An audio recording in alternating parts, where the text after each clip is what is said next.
noite, amigas e amigos. Hoje eu vou falar sobre aplicação de impostos na era do Foro de São Paulo e diálogo interamericano.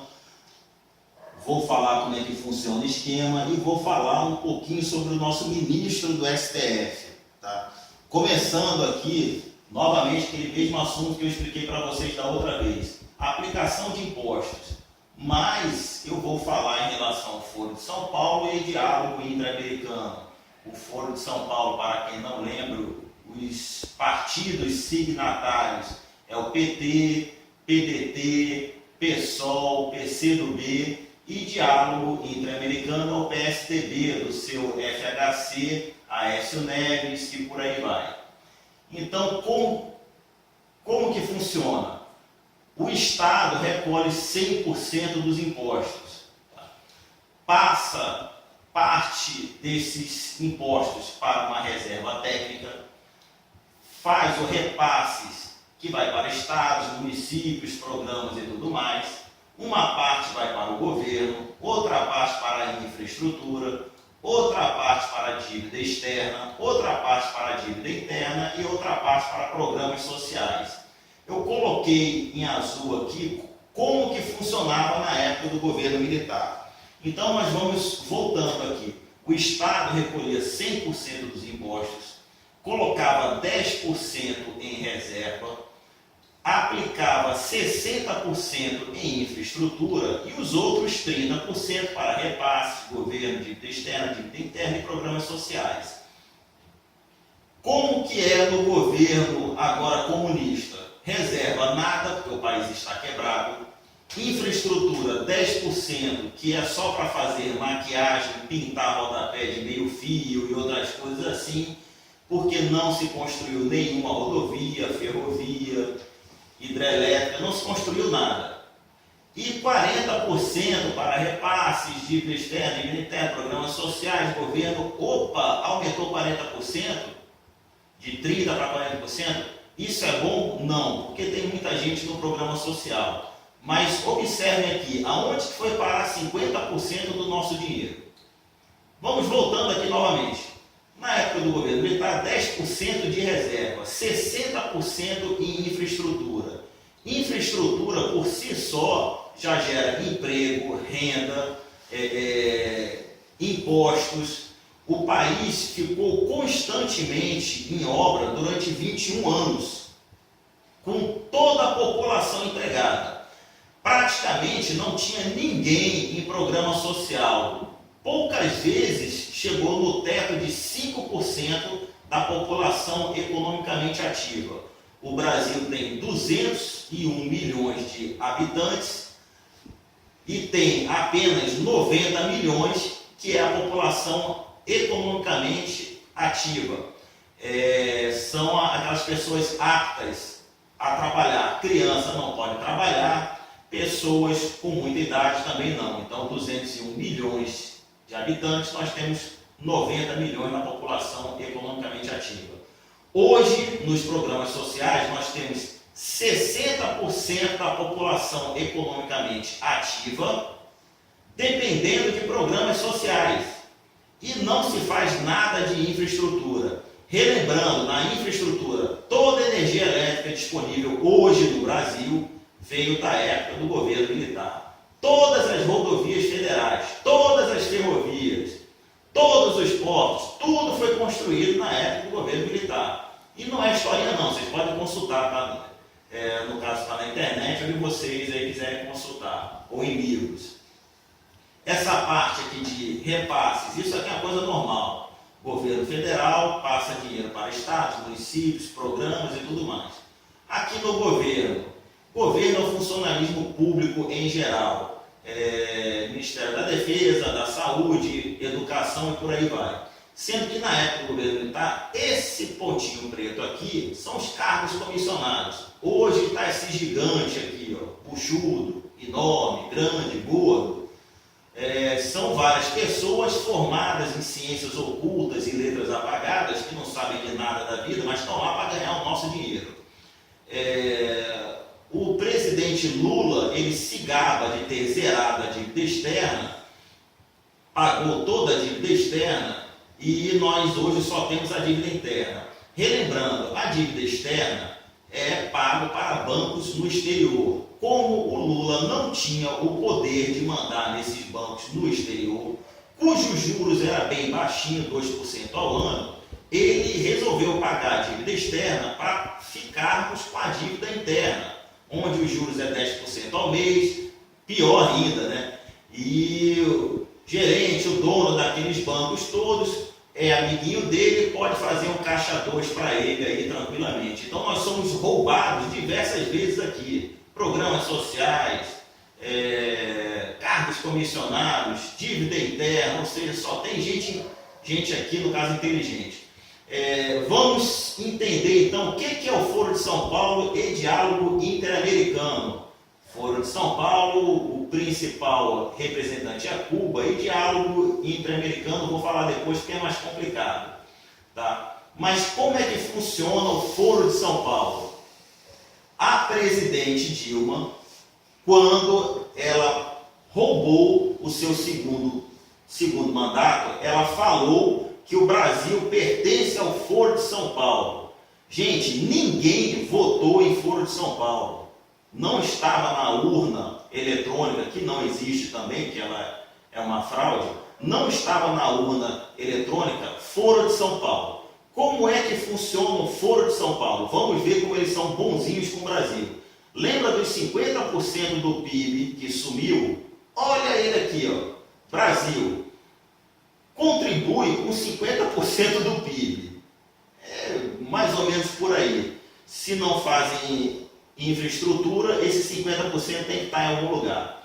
Como que eles contribuem? Com desvios, construindo hidrelétricas em outros países, construindo portos em outros países, aeroportos, metrô de Caracas foi o Brasil que construiu, rodovias, olha, nas rodovias do Brasil morre brasileiro pra caramba, mas nas rodovias dos outros países estão 10. A Vale do Rio Doce. A Vale do Rio Doce, quem privatizou foi o FHC junto com seu parceirinho Aécio Neves. Como é que funciona a privatização da Vale do Rio Doce? Ela foi vendida por 3,6 bilhões de dólares. Se vocês fizerem a conta, 5 trilhões é o PIB do Brasil hoje, por ano, mais ou menos, é 4,8 trilhões, mas vamos considerar 5 trilhões o PIB do Brasil. 3,6 bilhões de dólares seria o equivalente de 6 horas apenas do PIB brasileiro, ou seja, em 6 horas o Brasil gera de PIB 3,6 bilhões. A Vale do Rio Doce, ela valia 3 meses de PIB, ou seja, 1, alguma coisa trilhões, 1,3, 1,4 trilhões. E ela foi vendida por apenas 6 horas do nosso PIB, o equivalente a 6 horas. Para não ser pior ainda, também foi vendida a administração dela, ou seja, os valores do minério. Quem nos paga é quem comprou, que é esse parceiro aqui de Cuba também, que um outro dia eu vou falar para vocês, mas é Estados Unidos, Fundação Ford, por aí vai. Ou seja, se para gerar 1 quilo de minério, se gasta R$6, mas você vende por R$100, a administradora estrangeira vai passar para o Brasil apenas R$6 e vai ficar com um lucro de R$94. É assim que funciona, passaram tudo mesmo. Se fosse vender, tudo bem, 3 meses do PIB, mas deveriam passar a administração para o Brasil. É o conceito de Estado mínimo, Estado máximo, Estado necessário. Eles não seguiram esse conceito e deixaram todos os nossos minérios da Vale do Rio Doce na mão do pessoal que comprou. Ou seja, nós somos roubados, inclusive nisso aqui. Ou seja, foi vendido para o Diálogo Interamericano, que faz parte do PSDB. Também nós construímos hospitais em outros países. Ou seja, vamos falar aqui de portos, só para vocês terem a ideia. O porto que vai ser construído no Uruguai vai fazer com que os portos do sul do Brasil, do Paraná, de Santa Catarina, de Porto Alegre, de Pelotas, nossos portos vão à falência. Por quê? Está vendo essa seta vermelha aqui? O Brasil injeta dinheiro no Foro de São Paulo. Esse dinheiro vai para diversos países, entre eles Equador, Colômbia, Venezuela. Nós construímos lá o metrô de Caracas, construímos ferrovias. Uruguai, nós estamos mandando dinheiro para lá para construir portos. Bolívia, nós deixamos toda uma instalação da Petrobras que custou algo em torno de 1,5 bilhões de dólares. Evo Morales, o presidente da Bolívia, fumou, no caso, uma maconha estragada, acordou com os ovos trocados, falou, vou tomar a Petrobras. Aí tomou, o Lula deixou tomar 1,5 bilhões do bolso do brasileiro e, de quebra, ainda deu para ele aumento do gás que nós compramos de 300% para os empresários de São Paulo e do Rio de Janeiro pagar. Nós também damos dinheiro para a Argentina. Ou seja, esses países não dão nada para o Brasil. Dão sim, Bolívia nos dá drogas, Colômbia nos dá drogas e armas, que isso entra no Brasil destruindo os nossos jovens, nossas crianças, destruindo aqui o nosso futuro. Ou seja, é uma festa onde só o Brasil se dá mal. E Cuba recebe todo esse dinheiro aqui de todo mundo. Todo mundo passa dinheiro para Cuba. Só para que vocês lembrem, o povo de Cuba, povo de Cuba, vive lascado. Quem já foi em Cuba sabe que tem uma cúpula de 5 a 6 mil pessoas que vivem muito bem. O resto do povo vive lascado, totalmente roubado. Por quê?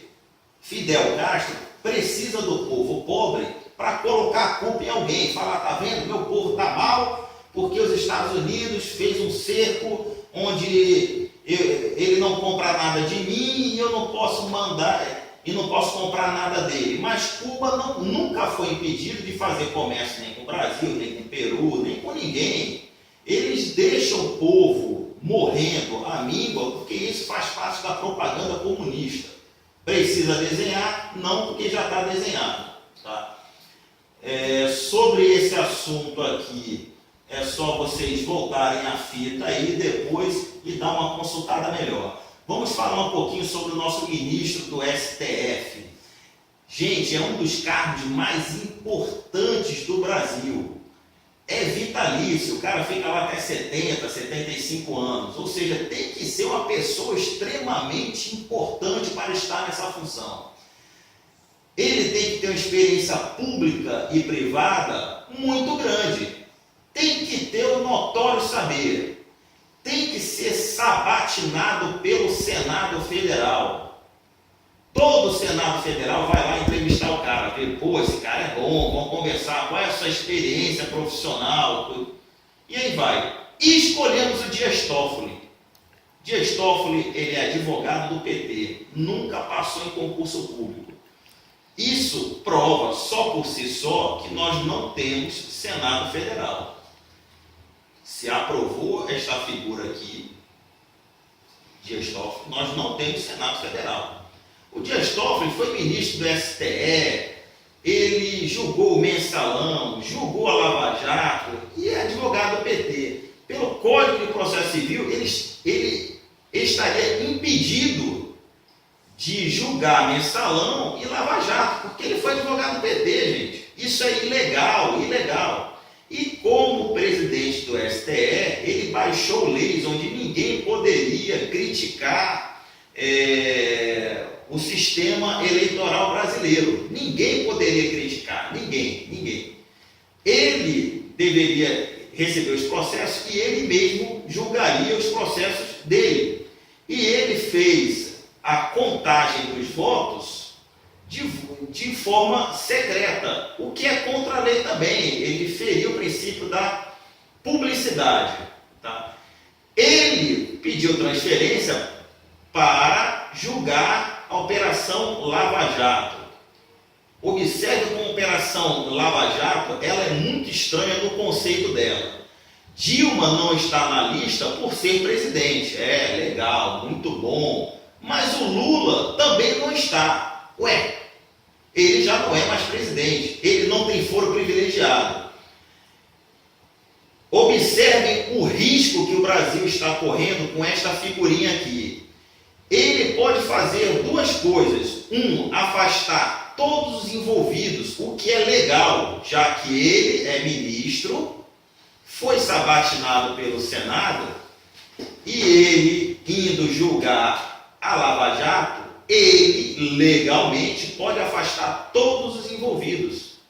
Com isso, só fica comunista no Congresso. Está dado o golpe. Ou ele pode fazer um acordozinho de cavaleiros. Ó, eu não afasto vocês e vocês aprovam tudo quanto é coisinha nossa. Está dado de novo o golpe comunista. Ficamos numa sinuca de bico.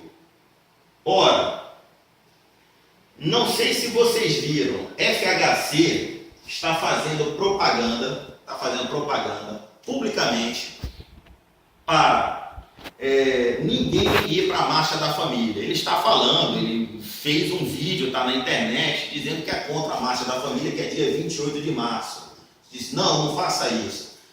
Gente, também não tirem a Dilma, porque se ela foi eleita politicamente, nós temos que retirá-la politicamente. É um erro de conceito, devido à fraude eleitoral, que até os Estados Unidos está falando agora que as eleições no Brasil foi uma fraude.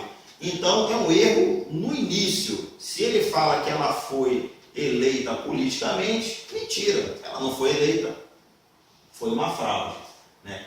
Então, quando ele fala sobre isso, o que ele está querendo dizer para todo mundo? Ele sabe de um conceito que talvez vocês não saibam. Opa, mas eu vou ensinar. Que é o conceito da inércia do povo.